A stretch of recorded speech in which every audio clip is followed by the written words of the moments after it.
पहिला इकडे अनेक जण बसलेले आहेत. त्यांचे मला फोन यायचे,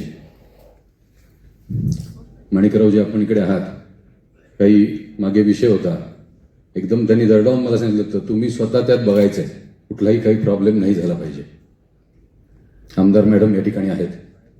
मी पहिल्यांदा जिथे जॉईन झालो त्यावेळेला त्यांनी मला ठणकून सांगितलं, सरोज माझी लहान बहीण आहे, तिची काळजी घ्यायची. अशा प्रकारे अनेक जणांवर त्यांचं जे प्रेम होतं आणि जो फॉलोअप, कदाचित ओपनली दाखवत नसतील, पण ज्या प्रकारचे फोन यायचे, प्रत्येक गोष्ट माहिती असायची आणि जी काळजी ते घ्यायचे, ती काळजी घ्यायला आता कोणी राहिलं नाही.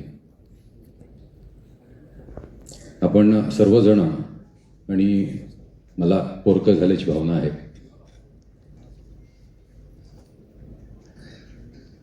दादांना श्रद्धांजली अर्पण करतो.